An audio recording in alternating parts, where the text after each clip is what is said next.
guys, and welcome back to my channel. Today I am going to be doing a fashion review on Black Panther Wakanda Forever. A little shameless promotion before I start my video. I designed this jumper myself, yes. Basically it's a fist and then it has all these encouraging words in it. So I've got Black Panther, I've got Black Excellence, I've got Black Food, Black Literature, Black Art, Black Hair. I just thought it was very, very important that I do something to contribute to the movement and just to do something that kind of encourages people to just kind of get up and go and to remind them how fabulous they are. So what I will do is I will put the link to purchase these in the description bar below, and these are £25, which is good, and then it's £2.99 postage and package, so go ahead and buy one.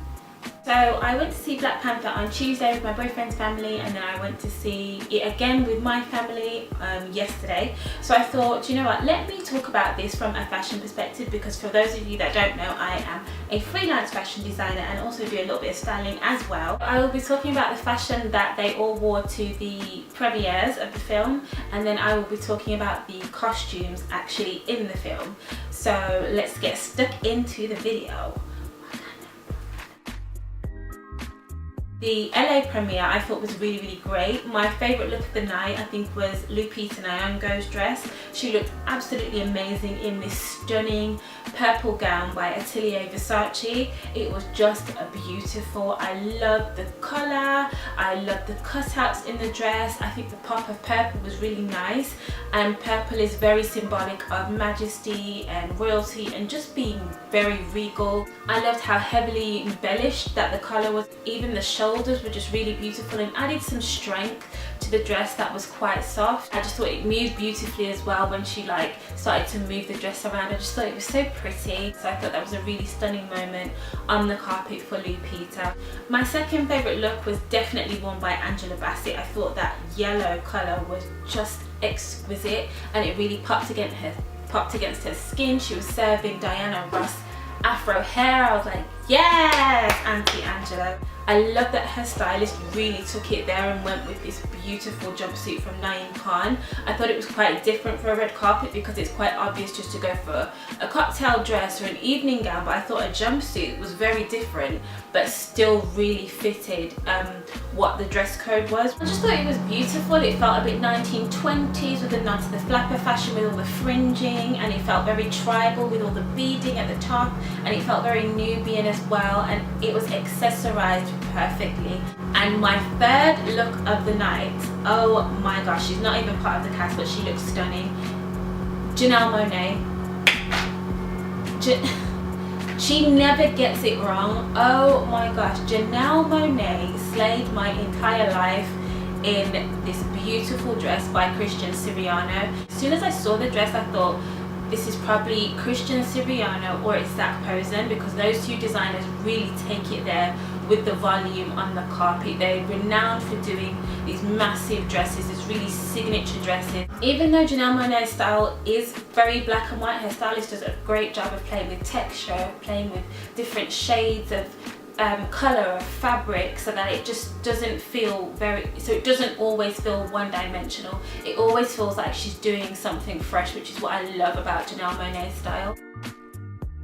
And again, the premiere in South Africa, they really turned it out. And then King T'Chaka, I don't know his real name, but he turned it out with the prince, and everybody came out in traditional dress, and I really appreciated that. I think it looked amazing, and even the people that came to watch the film, they showed up in prints and colour, and this is what I love to see, because when I design, I am all about colour, I'm all about prints, and sometimes I get so bored of seeing black and neutrals and it's just so dry. And I think that's one thing I really, really appreciate and love about the Caribbean culture, the African culture, and about black culture in general, is that we're not scared of colours.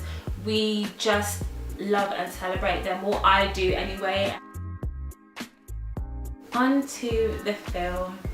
There is so much I could say about this film. There's so much to unpack. I can't do it all in one video, but I was just obsessed with the costumes. Oh my gosh, the designer of the costumes, Ruth Carter, she is just incredible. Like, she needs to win an Oscar for best costume designer. When I was reading an article about her her work and the process she went through to do this in Vogue, and she had like 100 staff working on it. She traveled to the continent of Africa. She did so much research, and she said that she really wanted to get the tribal influences in there without culturally appropriating it. Angela Bassett in the film, she serves as Queen Mother Realness from those headpieces, which apparently were 3D printed in Belgium. I just thought it was amazing. I personally would love to be a wardrobe assistant on this film, or be her assistant. Like, I've been looking for her contact details for 2 days. I cannot find them.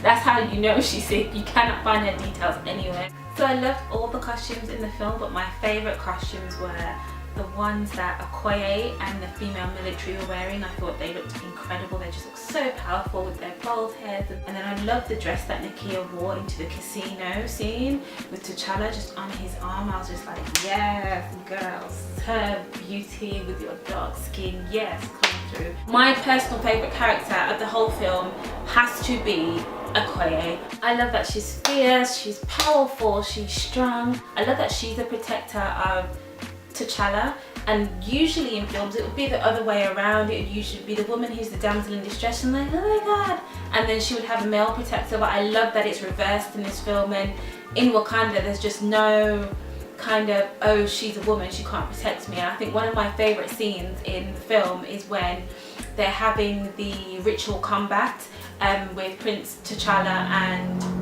M'Baku, and we have the men protectors and we have the women protectors, and they're both on the same level. There's not even any thought process about it. Like, they're both as strong as each other, they both can take each other out, and there's just an equal playing field, and I just absolutely loved it. I love that red dress that Okoye wore in the casino scene as well. It just moved so beautifully, and then when she took out her spear and started stabbing people and then just flew down the stairs, and the dress just it was just so dramatic and went with her. I was like, who do you think you are, please?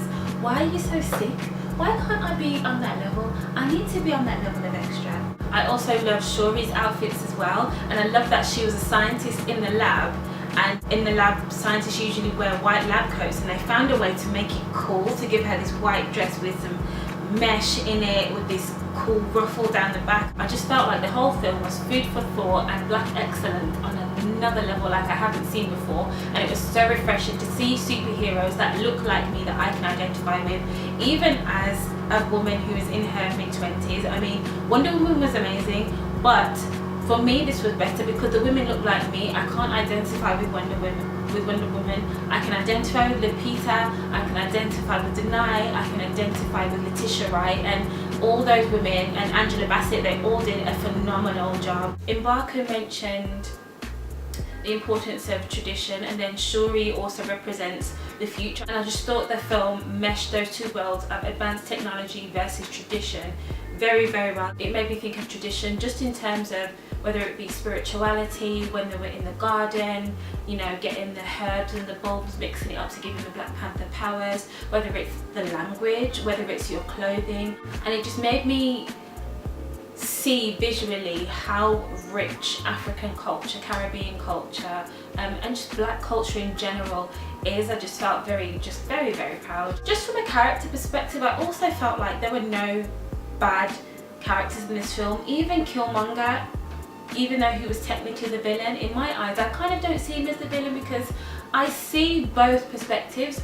and the characters of both T'Challa and Killmonger kind of reminded me of a Professor X versus a Magneto, or a Martin Luther King versus Malcolm X. I think both had excellent points, and they were trying to get to the same goal but just had different methods of going about it. And Killmonger is just that prime example of a young black boy who's experienced loss, trauma, betrayal and displacement at such a young age. And to be honest, if anyone had experienced that amount of oppression, I think people would end up being like that, which also brings me back to the importance of having a male figure in the household, and also having guidance as you're growing up. But ultimately, in T'Challa's case, I can see his points as well, because if Wakanda exposed themselves to the world, as he's mentioned, they could lose everything, and I completely get it, because they want to protect themselves. Ultimately, I enjoyed all the characters, and towards the end of the film, I was so proud of them, but at the same time I felt really nervous knowing that they were gonna finally share who they were with the world, and I'm hoping that there's going to be a Black Panther 2, and I'm hoping that nothing happens to them. Part of me doesn't want them to expose themselves just because of what can happen. I'm talking about it like it's a real place, but now that I've seen the film, I feel like it's very, very dear to my heart.